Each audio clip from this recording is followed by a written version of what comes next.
So with the domiciliary care, if your client probably goes to the hospital, no work. Let's say in 2 weeks you don't have any resident or any service user. That means you don't get paid for 2 weeks period. Yes, you don't. Yes. I'll always go 15 minutes before time. So I can sit in the car and cry for 10 minutes before going. Yeah. I have a colleague who a client called her a slave. You can imagine. You slave, come here. There's no need for any introduction. Passy is a nurse who decided to come to the UK as a senior carer, and to the glory of God, she's no more a carer. She is a nurse. Yay! Passy, would you say care work is stressful? Yes, generally it's stressful, I wouldn't lie. But for me, particularly, because it was a 0-hour contract, that means no work, no pay. Unlike if you're in a nursing home or you're in a care home or you're with the NHS, you're on a fixed salary. So with domiciliary care... If you're in a care home, you're not on a fixed salary. It's still no work, no pay. Oh, really? Yeah. But the only difference is you wouldn't really have days where they will tell you not just to come to work because there are no residents and things like that. Yes. Exactly. So with the domiciliary care, if your client probably goes to the hospital, probably because he has a fall or whatever, depending until when he comes out, no work. Wow. Yes, it's that bad, so based on that, and when the job comes, since it's not stable, you always want to push yourself. So you catch yourself working so much just because you want to make ends meet. That's one of the disadvantage of coming in as a domiciliary. So let's say in 2 weeks you don't have any resident or any service user. That means you don't get paid for 2 weeks period. Yes, you don't. Yes. It's funny, but that's it. So you see, so your pay is not stable. In some months you can do something and get so much, and in some other months it's just flat. There's really nothing. So would you ask people to choose working in permanent care homes over domiciliary? Yes. Those are some of the things that I've come to realize in all of this care out thing. The care homes are better. Because of the availability of jobs, you're on a fixed salary. With the domiciliary care, also one of the disadvantages that you can't really, the time management is not so good. You can't walk around your time because you're picking shifts. For example, before I left, I was doing an 8-hour shift, which other people will say, oh, that's good. That means you're making a lot of money. But 8-hour shifts every day, meaning that I leave 10 to 2. Have 2 hours or 3 hours, and then I go back from 4 to 8. As at that time, when you're coming out by 8 p.m., you're tired. When do you cook? When do you shop? When do you take care of your home? And things like that. And you do this on a regular, back to back. Some other people, you have defined care protocol to follow, like maybe personal hygiene and things like that. But for my own client, they were more of companionship because they were more of mental health cases. And then you go there, some days are so bad and you're looking at the time that I really need to go. I really need to go. Some other days you go there and it's from one tantrum to the other. So there are a lot of disadvantage with coming in as a domiciliary care worker.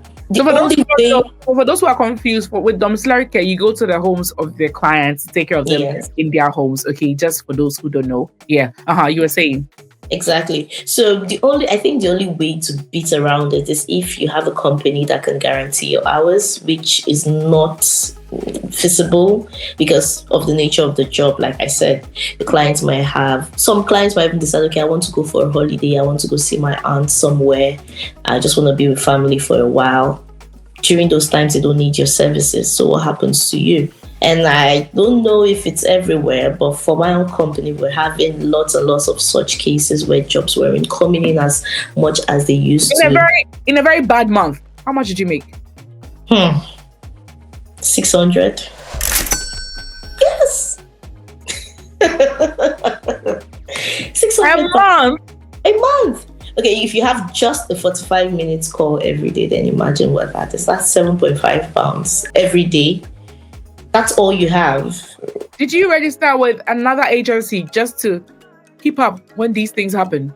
Well, for me, because I had other things going on, I was preparing for my OSCE and things like that. That gave me time to focus on other things. But for my other colleagues, depending on your employer, Daniel, the truth of the matter is that some employers out there right now, they have become a little bit funny. You know, going to work for someone else, you need a reference. Some of them don't give you that. And they know you're entitled to 20 hours a week. They know. It's not going to affect them in any way, but they don't give the reference to go get the other job. And you know, you can't get a job easily here in the UK if you don't provide a reference. So people really have to watch it. For some other people, it's really good. Like, I don't know, they're blessed. Their company has the jobs. If one client is away, there's always a shift to pick up.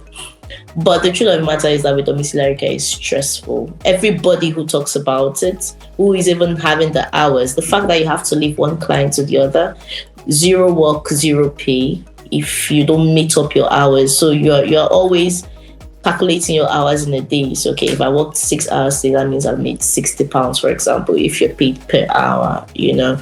But what if you want some time off? How do you go about things like that? It's just so challenging.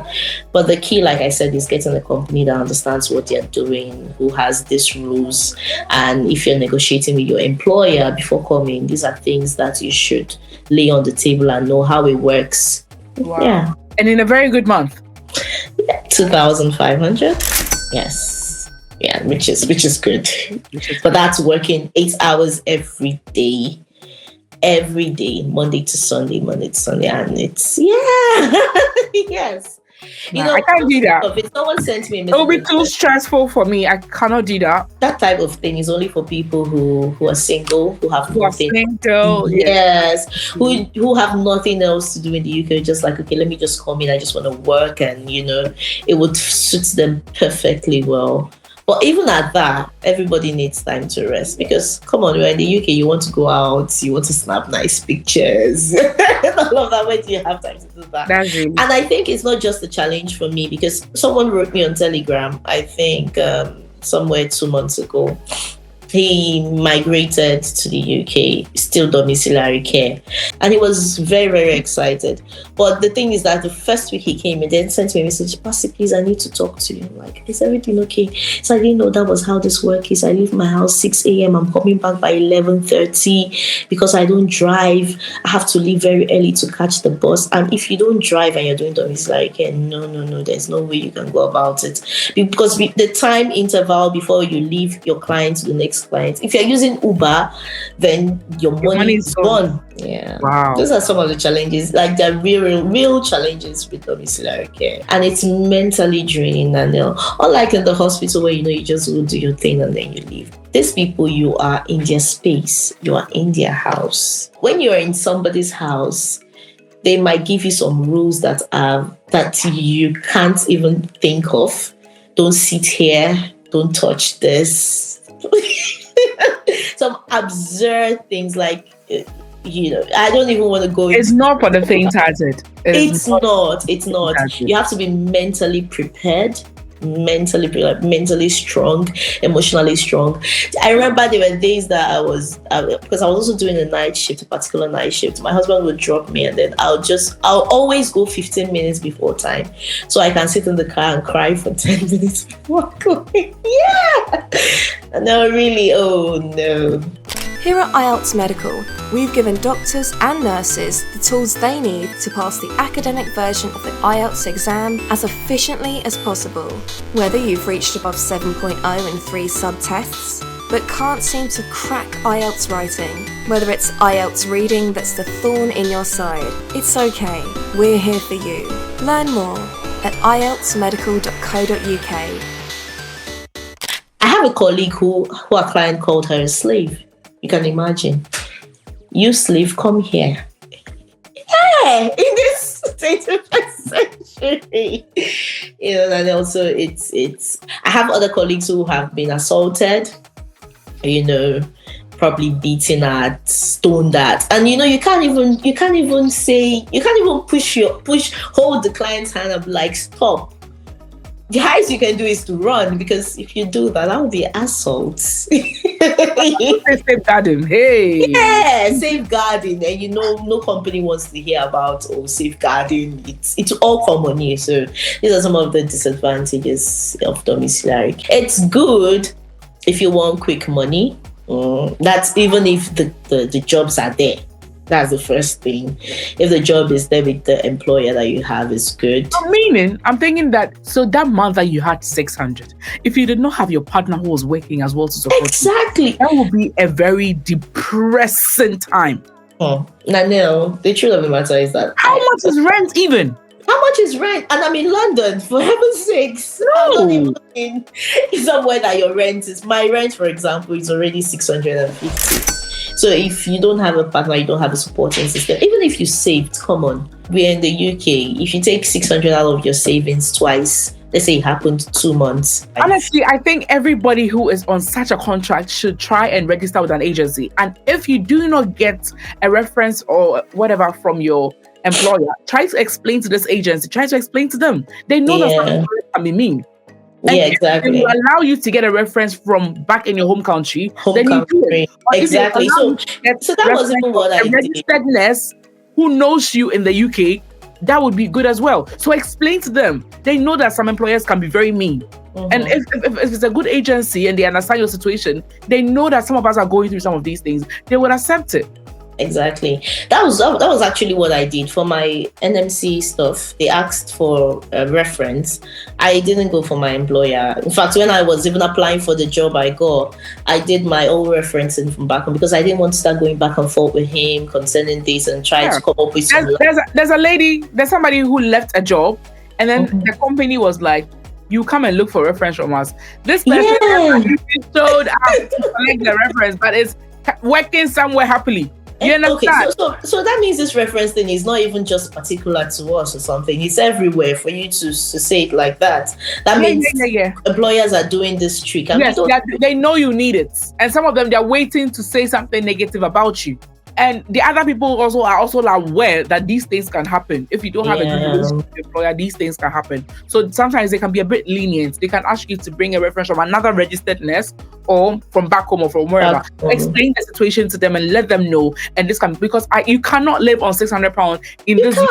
You can't. See, I have a colleague who, since she came in, what the employer does is that they pay for your housing and all of that when you just come in, and because you have to put in down payment or deposits, it amounts to about £3,000. She's been here for in May to be 1 year, and she has been only able to finish paying her debts to the company just last month. But this is somebody who next month should be 1 year in the UK.